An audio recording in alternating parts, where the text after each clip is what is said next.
Hello students, welcome to all.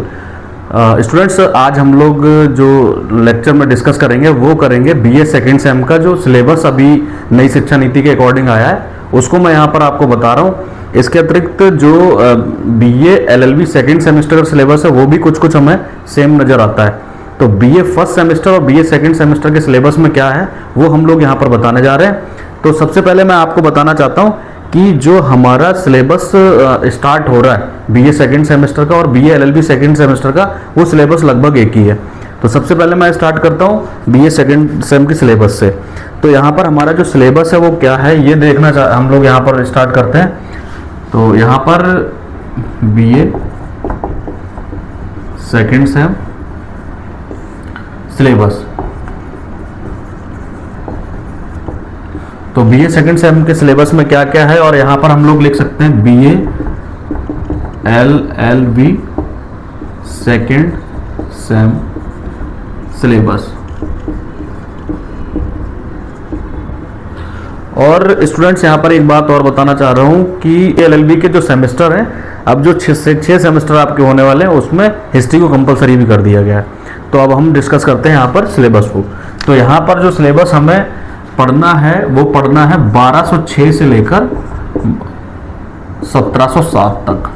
तो students ये वो समय है 1206 में जो हमारा जो सबसे पहला चैप्टर आएगा वो आएगा सल्तनत काल। तो यहाँ पर सल्तनत काल से पहले वाला जो सिलेबस है वो हम पढ़ चुके हैं आपके फर्स्ट सेमेस्टर में। तो सेकेंड सेमेस्टर में जो सिलेबस स्टार्ट हो रहा है वो 1206 से हो रहा है। तो स्टूडेंट्स इसमें हमें क्या पढ़ना है, सबसे पहला जो टॉपिक है हमारा वो है सल्तनत काल की स्थापना।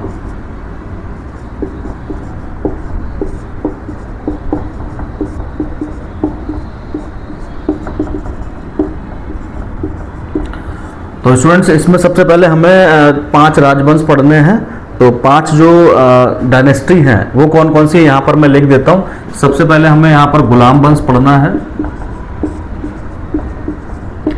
इसको स्लेव डायनेस्टी बोला जाता है।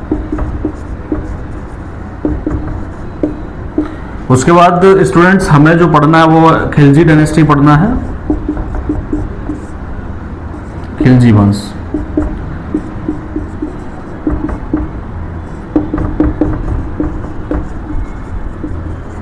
इसके बाद स्टूडेंट्स हमें जो डायनेस्टी पढ़नी है वो है तुगलक, तुगलक वंश।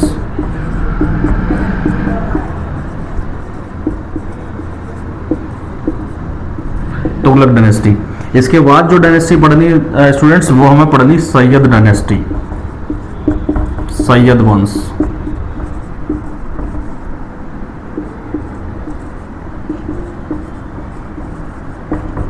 इसके बाद जो सबसे लास्ट डायनेस्टी हमें पढ़नी है वो पढ़नी है लोधी डायनेस्टी या लोधी वंश।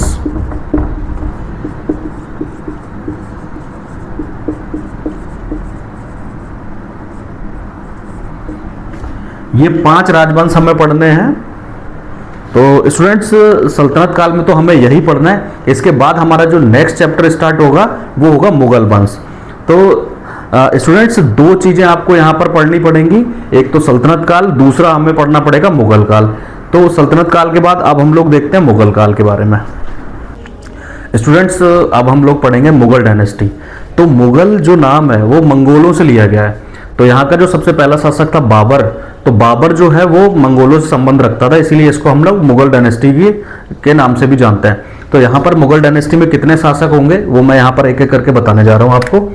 तो यहाँ पर हम लोग देखते हैं मुगल डायनेस्टी, मुगल वंश।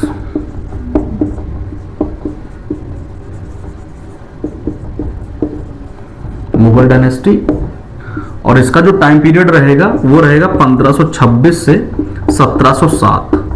तो स्टूडेंट्स यहाँ पर एक बात और बताना चाह रहा हूँ कि जो 1707 है, यहाँ पर जो मुगल वंश का एक प्रभावशाली शासक था जिसके समय में मुगल डायनेस्टी जो है सबसे बड़ा एक क्षेत्र के रूप में उभरी थी, वो था औरंगजेब। तो औरंगजेब की जो मृत्यु हुई थी वो 1707 ईस्वी में हुई थी, लेकिन इसके बाद मुगल डायनेस्टी खत्म नहीं हुई थी।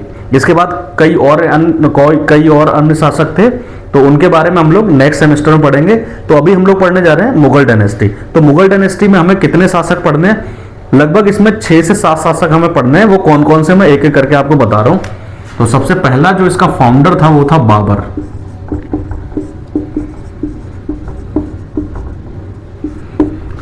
बाबर के बाद जो दूसरा शासक हमें पढ़ना है तो स्टूडेंट्स वो है हुमायूं।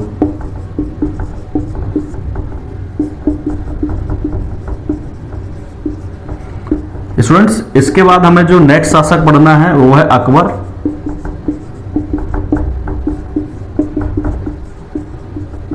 स्टूडेंट्स सबसे ज्यादा क्वेश्चन हमारे अकबर से ही पूछे जाते हैं। अकबर का जो साम्राज्य था वो पूरे भारत पर धीरे धीरे पूरा विस्तार हो गया था, इसीलिए सबसे ज्यादा जो क्वेश्चन पूछे जाते हैं वो अकबर से पूछे जाते हैं। इसको हम ब्रॉडली डिस्कस करेंगे। उसके बाद जो नेक्स्ट शासक हमें पढ़ना है वो है जहांगीर।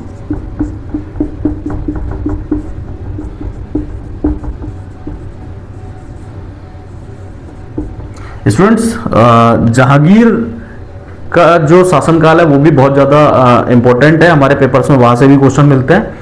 तो नेक्स्ट जो शासक हमें पढ़ना है वो पढ़ना है शाहजहां।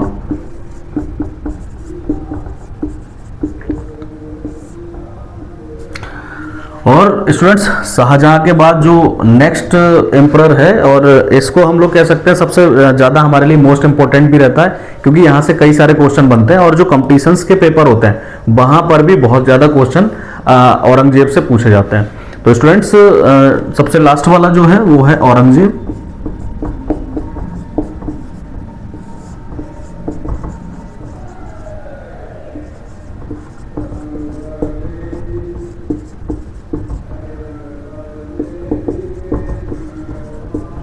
स्टूडेंट्स ये कुछ शासक हैं जो हमें यहाँ पर पढ़ने हैं। ये लगभग 6 शासक हैं जिनके बारे में हमारे पेपर में बार बार क्वेश्चन पूछे जाते हैं। और सबसे बड़ी चीज है यहाँ पर आपको लिखने की प्रैक्टिस करनी पड़ेगी, और जो राइटिंग स्किल्स है उसको देख के ही आपको नंबर मिलते हैं।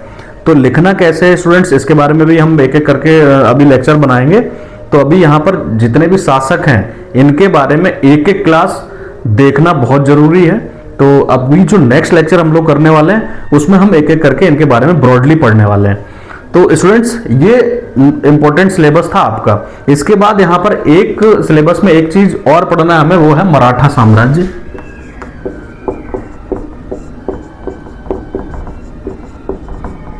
स्टूडेंट्स मराठा साम्राज्य में हमें जो इंपॉर्टेंट शासक पढ़ना है वो शिवाजी के बारे में पढ़ना है। शिवाजी, तो शिवाजी सबसे मोस्ट इंपॉर्टेंट शासक है और शिवाजी के बारे में बहुत ज़्यादा हमारे क्वेश्चन पेपर्स में पूछे जाते हैं। तो स्टूडेंट्स इसको भी हम बहुत ध्यान से पढ़ेंगे। और शिवाजी के बाद इनके यहाँ पर एक हमें और पढ़ने हैं शासक संभाजी। तो ये छत्रपति संभाजी दोनों मोस्ट इंपॉर्टेंट शासक हैं, तो इनके बारे में भी हम पढ़ेंगे। तो यहाँ पर हम एक तरीके से कह सकते हैं जो 3 डायनेस्टी हैं वो हमारे सिलेबस में रखी गई हैं, तो इनको एक एक करके कवर करेंगे। और इंडियन हिस्ट्री में जो ये वाला पार्ट है वो कहलाता है मिडेवल हिस्ट्री। तो मिडेवल हिस्ट्री को कवर करना है हमें सेकंड सेमेस्टर में। तो बीए एलएलबी सेकंड सेमेस्टर का सिलेबस सेम है, इसके बाद बीए सेकंड सेमेस्टर का भी सिलेबस सेम है। तो दोनों क्लास के लिए एक ही सिलेबस लगेगा।